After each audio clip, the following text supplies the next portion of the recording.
शाम को हम लोगों ने एक सेशन किया जहां पर समझने की कोशिश की कि कैसे एक्यूमुलेशन और डिस्ट्रीब्यूशन ब्लॉक आपके बाजार में बनते हैं और कैसे हम उसको अपने मार्केट में ट्रेड करते हैं लोअर टाइम फ्रेम पर जाकर।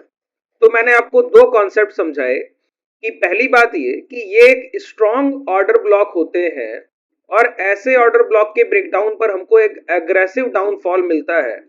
अगर किसी तरीके से उस ऑर्डर ब्लॉक को सेव कर लिया जाए तो वहां पर डिमांड भी अग्रेसिव उठेगी। उसका आइडेंटिफिकेशन, उसकी पहचान भी हम पहले ही कर लेते हैं। अभी रिसेंट हम लोग बैंक निफ्टी यहाँ ट्रेड कर रहे हैं 53,200 के पास और ये एक स्ट्रॉन्ग प्राइस एक्शन है अप ट्रेंड के लिए, ठीक है। या अगर ये चार कैंडल्स जो कल हम लोगों ने डिस्कस किया कि close below close below close, जैसे ही हाई निकलेंगे प्राइस और अग्रेसिव हो जाएगा अप साइड के लिए। जैसे अभी डे हाई निकल रहे हैं, मोमेंटम शार्प रहेगा हायर साइड के लिए जब तक प्राइस में कोई भी आज के लो ब्रेकडाउन नहीं होते हैं। तब तक प्राइस में सिर्फ अप साइड डायरेक्शन मोमेंटम के लिए देखना है, कोई डाउन साइड मोमेंटम के लिए आपको नहीं देखना है। हाँ, अभी आज के डे हाई निकल रहे हैं, जब इन कैंडल्स के हाई भी निकलेंगे तो आपका अगला टारगेट होगा ये प्राइस। जब ये 53,500 ब्रेक होगा तो ये सारे हाई ब्रेक होने की पॉसिबिलिटी होगी इसके बाद, ठीक है। एक एक पॉइंट को बहुत ध्यान से समझिए। अगर ये ब्रेक होने से पहले पहले आज के लो ब्रेक होंगे तभी अब कोई डाउन साइड मोमेंटम होगा, उसके पहले डाउन साइड मोमेंटम की कोई पॉसिबिलिटी नहीं। मैंने आपको एक ओवरव्यू दे दिया। अब बहुत ध्यान से सुनिए। तो कल हम लोगों ने निफ्टी के प्राइजेशन पे बात की थी, निफ्टी के प्राइजेशन को यहां लगा लेते हैं। पहली मैंने आपको बात बताई कि प्राइस अगर आवरली टाइम फ्रेम पर इस कैंडल का कोई ब्रेकडाउन करे, जैसे ये हुआ, तो उसके बाद नेक्स्ट कैंडल को ट्रेड करने का हमको मौका मिलेगा। और वो नेक्स्ट कैंडल क्या, यहां पर देखिए ये ब्रेक हुआ।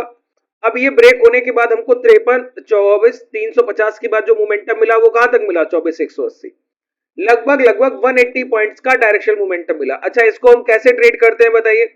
इसको ट्रेड करते हैं, जब भी शॉर्ट करने बैठे हैं तो क्या लगाते हैं हम लोग, यूज करते हैं एटीएमआ हाई 2 मिनट के टाइम फ्रेम पर, ये यूज करते हैं। जैसे मैं आपको दिखाऊं, यहां पर आइए, ये इसका ब्रेकडाउन है। ब्रेकडाउन के बाद अब एटीएमआ हाई से शॉर्ट करना है तो 2 मिनट के टाइम फ्रेम पर आना है। 2 मिनट के टाइम फ्रेम पर आकर यहां पर मूविंग एवरेज को प्लॉट करना है, ठीक है। अब इस मूविंग एवरेज में सिंपल चेंज करना होता है, 8 यहां पर लेंथ करना होता है और क्लोज की जगह हाई रखना होता है। कोई भी कॉन्सेप्ट मिस नहीं होना चाहिए सर। अब यहां पर देखिए, ये अपॉर्चुनिटी आपको यहां पर शॉर्ट करने का मौका मिलता है। यहां पर प्राइस आता है, एक अपॉर्चुनिटी देता है, वहां से मोमेंटम की शुरुआत होती है। इस तरीके से जब आप ट्रेड कर लेते हैं एक मोमेंटम के बाद, जब लास्ट स्विंग हाई ब्रेक हो जाए तो हमको डबल कंफर्मेशन का जरूरत है, जो मिलेगा नहीं, ठीक है। अब हम क्या करेंगे, उसी ऑर्डर ब्लॉक जो आवरली कॉन्सेप्ट को ट्रेड कर रहे हैं उसी पर लॉट कराते हैं, जो मैंने कल आपको समझाया। क्या कि अगर प्राइस की क्लोजिंग कुछ इस तरह की दिख रही है जहां क्लोज बिलो क्लोज तो है, क्लोज के नीचे क्लोज तो है, लेकिन उसमें डिस्टेंस बिल्कुल कतई नहीं है। यहां पर अगर आप गौर करें तो close below close below close तो है, लेकिन डिस्टेंस बिल्कुल नहीं है। अगर बैंक निफ्टी के प्राइस एक्शन को देखिए तो close below close below close, एक के नीचे एक के नीचे एक क्लोजिंग है, लेकिन चारों के बीच में, तीनों के बीच में डिफरेंस बिल्कुल भी नहीं है। तो ये क्या होता है, ये बायर्स का एक स्मार्ट मूव होता है, धीमे धीमे बेचिए और उस बिकवाली में खरीदारी करते रहिए, एक्यूमुलेशन लगातार कीजिए। ऐसे टाइम पर एक एग्रेसिव डिमांड उठाने के लिए क्या किया गया, प्रीवियस ऑर्डर ब्लॉक को ब्रेक किया गया। ये प्रीवियस ऑर्डर ब्लॉक है, इसको ब्रेक किया गया। ब्रेक करने के बाद डाउन साइड एक बड़ी डिमांड उठाने गए और एक बड़ी डिमांड उठा के लाए इस गैप रेंज से, ठीक है। इस गैप रेंज से एक बड़ी डिमांड उठाकर लाए और डे हाई के ऊपर ट्रेड कर रहे हैं सर। यही ऑर्डर ब्लॉक है। मैं आपको अगर लोअर टाइम फ्रेम पर दिखाऊं तो इसी ऑर्डर ब्लॉक के रिजेक्शन, यहां पर इसको मार्क कीजिए आप। सबसे पहले ये हाई मार्क किया और ये लो मार्क किया, ठीक है। अब 10-15 मिनट के टाइम फ्रेम पर आइए तो देखिए ये लो है, सारे रिजेक्शन इसके पहले पहले होंगे। अभी अगर प्राइस ये रेंज ब्रेक करेगा ना तो एक और डायरेक्शनल मोमेंटम आपको हायर साइड देखने को मिलेगा, जैसे निफ्टी में भी देखने को मिला ना आपको। जैसे ये रेंज ब्रेक हुआ तो नेक्स्ट मोमेंटम हायर साइड, जैसे ही डे हाई निकला तो अगला मोमेंटम। कोई भी प्राइस अपना प्रीवियस डे लो ब्रेक कर और डाउन साइड मोमेंटम करने के बाद लौटे और प्रीवियस डे लो के अंदर री एंटर कर जाए तो प्राइस में कोई कमजोरी नहीं रह जाती, ये हमेशा ध्यान रखिएगा। ये आज की बात नहीं, हमेशा के लिए। जैसे आपके लिए प्रीवियस डे लो ये था, प्राइस ने यहां से डाउनफॉल किया, डाउनफॉल करने के लिए इसके अंदर एंटर कर गया। अब प्राइस में कोई वीकनेस नहीं जब तक लास्ट स्विंग लो यानी कि ये प्राइस 24,350 के अंदर दोबारा एंटर नहीं करेगा ना, तब तक कोई वीकनेस नहीं।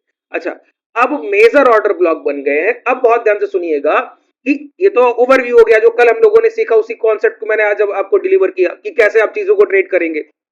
और देखिए वॉलेटाइल मार्केट है, विक्स राइजिंग है तो मोमेंटम डे होता है। मैंने आपको कई बार बताया कि जब भी विक्स राइजिंग है तो वो दिन कैसा है, मोमेंटम डे है, अप एंड डाउन बहुत शार्पली होंगे, बायर्स का दिन होता है वो। ठीक है, अब इसके साथ अगर सीपीआर को आप देखना जानते हैं तो आपके सोने पर सुहागा सर। सीपीआर आपको सबसे बेहतर ओवरव्यू देता है विक्स के साथ, कि आपको पता होना चाहिए कि दोनों तरफ मोमेंटम हो गया, वन साइड मोमेंटम हो गया, वो सीपीआर आपको क्लियर करेगा।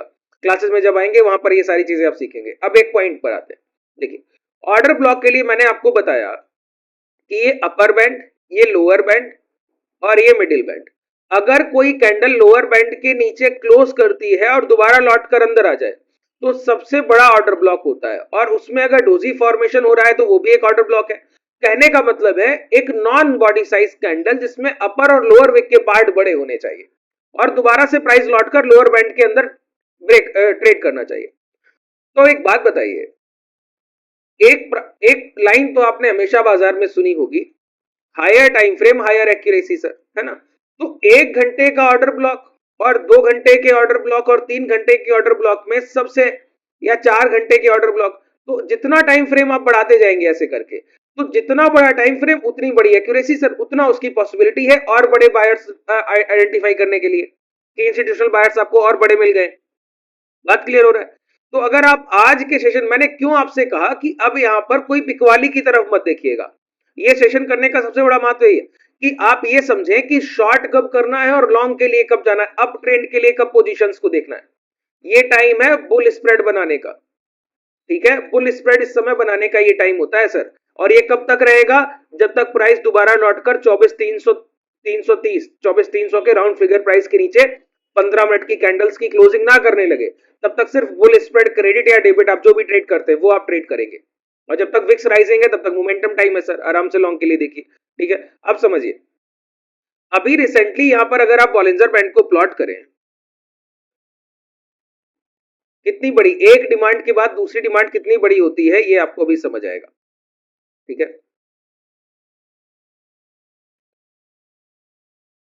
यहां पर देखिए, ये प्लॉट किया सर।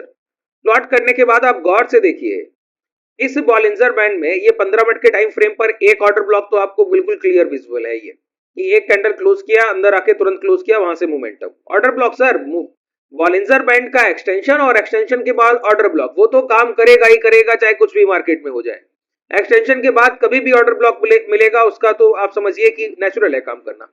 कल के सेशन में जो हम लोगों ने आइडेंटिफाई किया था वो ये था और डिस्कस किया हुआ था कि अगर कोई प्राइस इस रेंज के नीचे एक सिंगल क्लोज करे वहीं से शॉर्ट बनेगा। तो प्राइस ने एक एग्रेसिव मोमेंटम दिया और लो क्या लगा दिए, 24,500 से लो लगा दिए 24,180। ठीक है, अब प्राइस ने यहां पर 15 मिनट के टाइम फ्रेम पर एक ऑर्डर ब्लॉक बनाया और ये डोजी जो लोअर बैंड के मिडिल बैंड में बनी है, और इसके बाद सबसे बड़ा ऑर्डर ब्लॉक यही था, यहीं से भी एक बड़ी डिमांड उठ के गई थी। तो प्राइस ने इसके नीचे क्लोज नहीं किया और 15 मिनट का ऑर्डर ब्लॉक यहीं पर बनाई। थोड़ा एडवांस बता रहा हूं कि चीजें आप जल्दी से कैच करना सीखें, क्योंकि बॉलिंजर बैंड में कई समय से आपको समझा रहा हूं। अब मुझे लगता है कि आप लोग बेहतर तरीके से चीजों को आइडेंटिफाई कर पा रहे हैं, समझ पा रहे हैं सर। ठीक है, जब आपने देखा कि यहां पर 15 मिनट के टाइम फ्रेम का ऑर्डर ब्लॉक है और प्राइस जाकर अंदर क्लोज कर रहा है, तो ये 15 मिनट के टाइम फ्रेम के ऑर्डर ब्लॉक का इंपैक्ट कितना बड़ा है ये देखिए। 24,200 के पास से ये ऑर्डर ब्लॉक बना 250 के पास से, और अभी हम ट्रेड कर रहे हैं 24,660 24,650। 400 पॉइंट के ऑर्डर ब्लॉक का मतलब आप समझते हैं, 400 पॉइंट का ऑर्डर ब्लॉक, 400 पॉइंट का ऑर्डर ब्लॉक कभी भी 15 मिनट या आवरली टाइम फ्रेम का नहीं होगा, वो 2, 3 या 4 घंटे का ऑर्डर ब्लॉक होगा और उसका एक्यूरेसी और बड़ा होगा आने वाले विजन के लिए। जैसे जब भी आपको 15 मिनट के टाइम फ्रेम पर कोई ऑर्डर ब्लॉक मिला और नियर बाई सपोर्ट, जैसे ये एक सपोर्ट एरिया, ये एक सपोर्ट एरिया दिखता है ना क्लियर, यहां से मोमेंटम, यहां से मोमेंटम डायरेक्टली दिख रहा है, यहां से मोमेंटम, इसके बाद आपसे कोई पूछे तो ये सपोर्ट एरिया है ना, तो प्राइस वहीं से डिमांड उठाकर निकल गया सर। तो अगर 400 पॉइंट का ऑर्डर ब्लॉक है तो आपके लिए प्राइस में सबसे महत्वपूर्ण क्या है, 15 मिनट का ये ऑर्डर ब्लॉक। इसको आप वरीयता देंगे नहीं सर, ये तो है ही, वो तो अपनी जगह प्राइस को यहां आने ही नहीं देगा, यहां तक तो प्राइस पहुंचेगा ही नहीं जो आपको दोबारा मौका मिले। तो इसके लिए आप क्या करते हैं, बिगर टाइम फ्रेम पर शिफ्ट करते हैं, 3 घंटे के टाइम फ्रेम पर। यहां पर आपको दिखता है इस तरीके का फॉर्मेशन। ये प्राइस अब आपको बता रहा है कि जब तक इस 3 घंटे के टाइम फ्रेम का ये कैंडल इसके नीचे की जब तक कोई क्लोजिंग नहीं तब तक निफ्टी 50 में कोई वीकनेस नहीं। आपका एक बायस्ड मूव चाहिए होता है ना कि बाजार में ओवरव्यू क्या है, आगे क्या करने का सोच रहे हैं। तो 2 और 5 मिनट के टाइम फ्रेम पर आप तब तक खरीदारी की पोजीशंस प्लान करेंगे जब तक निफ्टी 50 24,300 के नीचे कोई प्रॉपर क्लोजिंग ना दे दे। तब तक 24,300 के नीचे 15 मिनट के टाइम फ्रेम की क्लोजिंग आनी चाहिए, उसका प्रॉपर वैलिडेशन 5 और 2 मिनट के टाइम फ्रेम पर होना चाहिए। क्यों बोल रहा हूं? क्योंकि इसी 24,300 के नीचे 15 मिनट का एक ऑर्डर ब्लॉक है जो अभी हम लोग देख कर आए। ठीक है, इसीलिए मैंने बोला। तो अब प्राइस का रेंज क्या है? जब तक प्राइस ये इन्वर्टेड हैमर के जो हाई दिख रहे हैं 24,700 ये ब्रेक नहीं करता और अपर बैंड को ब्रेक कर कर कोई एक्सट्रीम यहां से डिमांड नहीं उठा देता है, तब तक ये 24,750 और ये लोअर बैंड जो आपको दिख रहा है 24,500 इस रेंज को ट्रेड करेगा। और अगर आप देखें तो इस एक्सटेंशन के बाद अब ये रेंज स्क्वीज होने जा रहा है ऐसे। ठीक है, बॉलिंजर बैंड को समझिए सर। देखिए, जब आप लाइव मार्केट ट्रेड करेंगे तो एक एक चीज आपको क्लियर आउट हो गया कि आगे क्या होने वाला है, अगला कदम क्या होगा बाजार का, नेक्स्ट फॉर्मेशन क्या है। जैसे कल हम लोगों ने आवली टाइम फ्रेम पर पहचान लिया कि आप बोलेंगे कि ये सप्लाई है कि बिकवाली बिकवाली नहीं मानता सर बिकवाली। हाँ, एक मोमेंटम अगर मिलेगा तो उसको 2 और 5 मिनट के टाइम फ्रेम पर ट्रेड जरूर करेंगे, लेकिन इस प्राइस ने आपको बता दिया कि बिकवाली नहीं है, ये स्मार्ट मूव है बायर्स का। ये समझाऊंगा आगे भी क्लासेस में, मैं आपको बताऊंगा कि कैसे क्लोज अबव क्लोज और क्लोज बिलो क्लोज का डिफरेंशिएट किया जाता है सर। और नियर बाई सपोर्ट बनना चाहिए। अगर नियर बाई रेजिस्टेंस बनेगा ना तो वहां से आपको वीकनेस दिखा सकता है, लेकिन नियर बाई सपोर्ट जब भी इस तरीके का क्लोज बिलो क्लोज बनेगा तो वो आपको ट्रैप नहीं करेगा।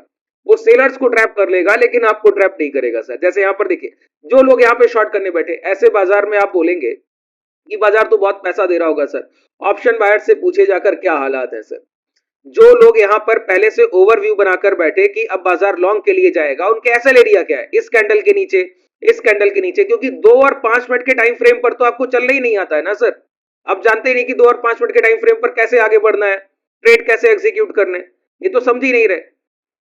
बात क्लियर हो रहा है? तो 2 और 5 मिनट के टाइम फ्रेम पर जब आपको आवरली टाइम फ्रेम से शिफ्ट होना ही नहीं आता है तो उस टाइम पर आप क्या करेंगे? बड़े बड़े ये एसएल प्लान है, मॉर्निंग में लेकर गया। जो यहाँ पर फ्यूचर लॉन्ग करके बैठे हैं, ये स्टॉप लॉस प्लान है, वो भी लेकर जा रहा है। यहां तक का कोई एसएल प्लान है, वो सारे स्टॉप लॉस हिट कर रहा है।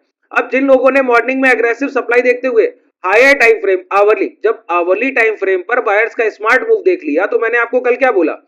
2 और 5 मिनट के टाइम फ्रेम पर शॉर्ट करेंगे और वहां से लास्ट स्विंग हाई एटीएम का लास्ट स्विंग हाई निकला तो वहां से शॉर्ट करना छोड़ेंगे। ये मोमेंटम नॉन ट्रेडेबल है। आप बोलेंगे कि इस मोमेंटम के बाद इसको भी कोई कैप्चर करेगा, नहीं सर, ये किसी के लिए ट्रेडेबल नहीं है। अब प्राइस जब ये हाई निकल रहा है तो ये वाला मोमेंटम ट्रेडेबल है, ये आप ट्रेड कर सकते हैं। लेकिन आप बोलिए ये मोमेंटम ट्रेडेबल है, नहीं सर, ये स्पाइक है। जिन लोगों ने यहां शॉर्ट किया उनका एसएल एरिया क्या है? ये स्टॉप लॉस एरिया, ये स्टॉप लॉस एरिया। पहले ये स्वीप किया, ये स्वीप करने के बाद अभी जस्ट अभी ये स्वीप कर आया। तो ये बाजार ट्रैपिंग का मार्केट है सर। रिटेलर्स आपको जिंदा आपको नहीं रहने देगा, ये इंस्टीट्यूशंस समझ लीजिए। जब तक आप अपनी नॉलेज और स्किल पे काम नहीं कर रहे, आप सोच रहे हैं कि आप बाजार में अर्निंग करने बैठे, बहुत जरूरी है कि आप हेजिंग के साथ रहिए। अगर आप हेजिंग के साथ नहीं है तो आपकी बार बार कैपिटल को स्वीप किया जाएगा इस मार्केट में। हेज करने का मतलब है कि बाजार में 2-2.5 हजार पॉइंट की रेंज में कोई भी मोमेंटम हो उससे आपको कोई फर्क नहीं पड़ना चाहिए। 2.5-3 हजार हमारे ट्रेडर्स बैठे हैं सर, हमारे ट्रेडर्स सिंपली बैठे। पिछला जो स्ट्रैंगल हम लोग iron fly iron condor trade कर रहे थे, उसके रिजल्ट्स आप लोग टेलीग्राम पे देख सकते हैं। जो रिसेंट पोजीशन है इसके रिजल्ट्स भी हम लोग शो करेंगे ही करेंगे। ठीक है, तो एक एक पॉइंट को बहुत ध्यान से समझिए कि कैसे बाजार में रुकना है, कैसे चीजों को क्लैरिफाई करना है। अब बॉलिंजर बैंड 3 घंटे के टाइम फ्रेम पर यहां पर अगर आप गौर से देखेंगे तो आपको क्या दिखेगा बताइए? यहां पर आपको डायरेक्टली दिख रहा है अब ये बॉलिंजर बैंड स्क्वीज होगा। अगर ये रेंज थोड़े समय तक चली, 3 घंटे का टाइम फ्रेम है, अगर 5-6 कैंडल भी बनी तो सर 3 से 4 दिन का ट्रेडिंग सेशन इसी रेंज में गया कि नहीं गया? तो जब तक 24,300 ब्रेक नहीं हो रहा तब तक हम डाउन साइड मोमेंटम के लिए नहीं देख रहे। क्लियर हुआ? और जब तक प्राइस ये 24,750 के ऊपर ट्रेड नहीं कर रहा तब तक हायर साइड के लिए नहीं देख रहे, तब तक रेंज बॉन्ड देख रहे हैं। क्यों? एक बड़ा लिक्विडिटी और उस लिक्विडिटी का स्वीप। अब बाजार दोबारा से स्ट्रेंथ बनाएगा, उसके बाद मोमेंटम की कोशिश करेगा। अगर विक्स आज हायर है तो आज मार्केट वॉलेटाइल रहेगा। अगर इसी रेंज में वॉलेटाइल रहा तो नो ट्रेडिंग रेंज। अगर 24,300 आज ही ब्रेक हो गया तो फिर डाउन साइड के लिए जाएंगे, ये जो 15 मिनट का जैसे ही ये ऑर्डर ब्लॉक बना उसके ब्रेकडाउन के बाद। ठीक है, अगर ये 24,750 आज ही ब्रेक हो गया तो कल मोमेंटम के लिए आज ही जाएंगे सर। 24,750 के बाद फिर एक मोमेंटम ट्रेड करेंगे। तो इस तरीके से प्राइस को समझना सीखिए, रीड करना सीखिए सर, चीजों को देखना सीखिए कि क्लियर पिक्चर आपको क्या दिख रहा है। ठीक है, उम्मीद है बेहतर तरीके से आपने चीजों को अभी समझ लिया होगा और ये लाइव मार्केट है तो बेहतर तरीके से चीजें आपको समझ आई होगी। अगर कोई डाउट रह गया हो तो नीचे कमेंट सेक्शन में बताइएगा।